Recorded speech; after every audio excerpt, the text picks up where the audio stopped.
So this is Hot Beauty Hair. We're gonna go through this pretty quick because you guys kind of get the idea of it. But this is their full, like this, I'm gonna say this frontal, this closure. Y'all know I haven't wore a closure in so long, but this closure is like it was basically to mimic Kim Kardashian's super long part. And you guys know when I do videos and I do hair and stuff like that, I talk about this. So they have a specific closure that's for a middle part.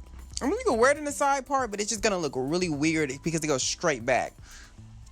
But I wanted to show you guys that you can achieve a very natural look with a closure still. And because they've made this one specifically to be long, then it definitely shows you the versatility of what you can do if you have a particular client or you yourself are just not into frontals like that. You just need a super long part without it being that, 4x4 frontal.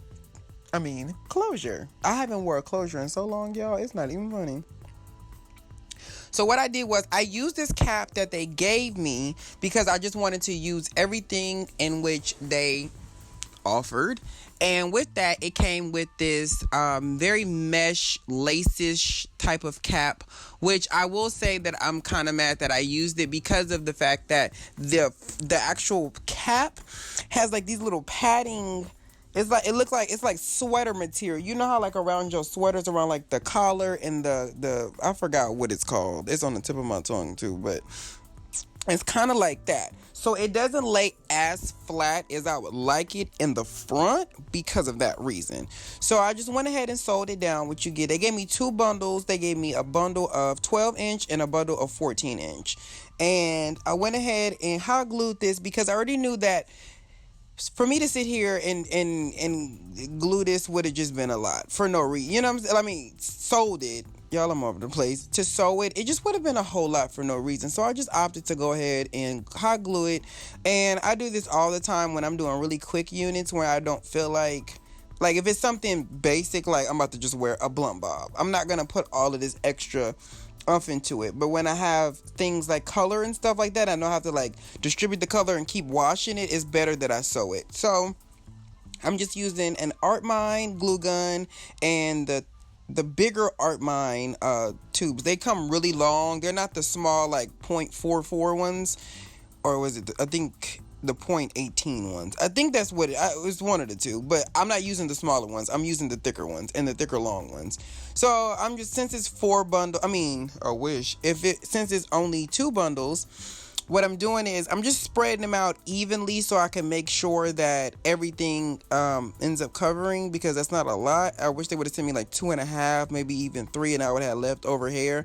But you could be able to make this work. If I would have made them not so close at the bottom, then everything would have fit. I had to take a leftover bundle that I had just sitting around. It was literally one track, and put it at the top to close everything.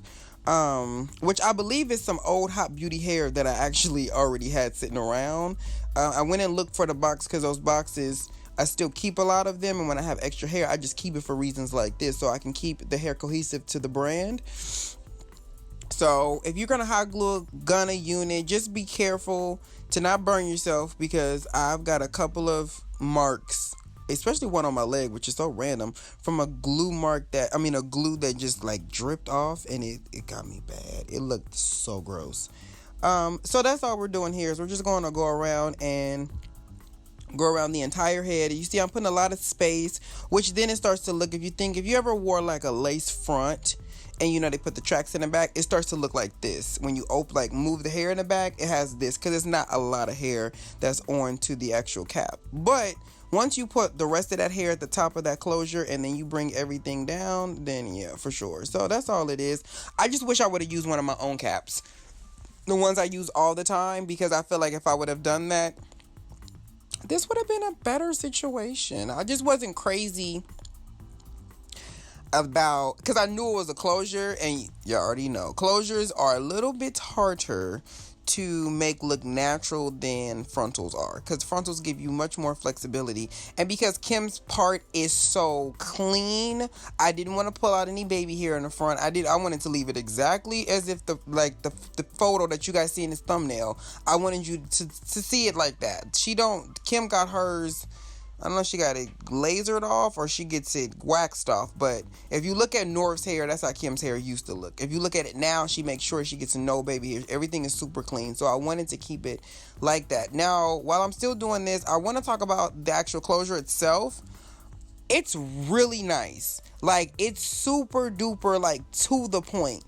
It's not a big thick piece. It's just that one particular, it's stationary, so you're not going to be able to do much with it other than what you're seeing right now, which is that middle part. But I didn't bleach the closure just because I feel it was unnecessary, due to the simple fact that it was so clean in the middle because there's no hair right there. So they literally just made sure they did not vent any hair down this long line. So here I'm just going and struggling to get these pins out, and then took this off. Like, I was really fighting with this, y'all. So here I'm just gonna go ahead and flat iron this before I cut it, so I can make sure that everything is as straight as it could be for the most part, so that when I cut it and then go flat iron it, everything isn't not a choppy mess.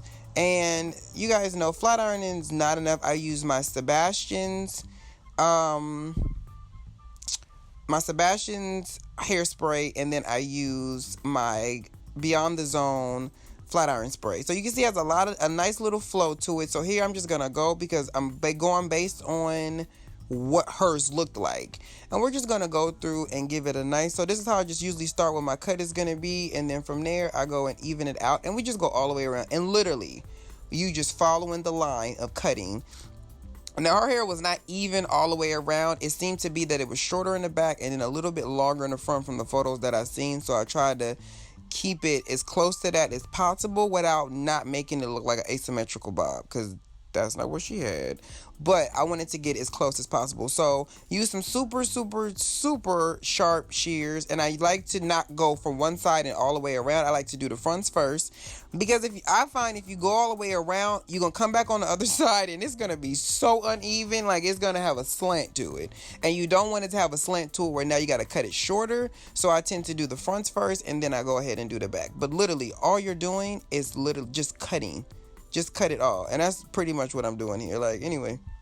And there you go. That's what she had. It's not a very hard thing to do. Just make sure that you try it on and pick a place to cut it. I did that off camera, where I just picked where I wanted it to be. And that's what I'm doing now. Here, I'm just evening it out. Just to make it looks like it's longer in the back, just because of the way that the mannequin head is. But it's actually even all the way around. It wasn't too hard, so it's simple. I literally did this in like 45 minutes. Well, like an hour. Because it took me about 45 minutes. Well, no, I think it was 40. Because usually if I do a 4-bundle wig that I hot glue, it takes me about 45 minutes. This was only 2 bundles. So between the 2 bundles and the actual cutting, it would took me about 45 minutes. So this is something that you can do that's super duper quick, when like, for instance, when you like me and you get dates mixed up, and then you got like an event to go to, but you ain't got no fresh wigs, and you was gonna make one, but you gotta like get it together the next couple of hours. You could do this real quick and nobody would ever know. Not ever.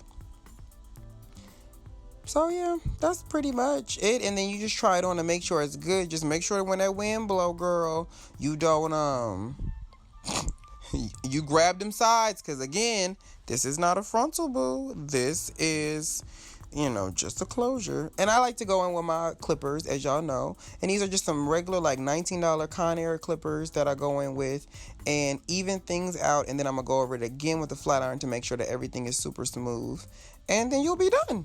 So 30 to 45 minutes you could do this, depending on your speed too, because I can do this in my sleep. If you're a little slower with it, then it's going to take a little bit more time. So here I'm just going in to get really the tops of it, to make it, because I want the bottom to still have body to it. I don't want to make it too straight where it's just super flat.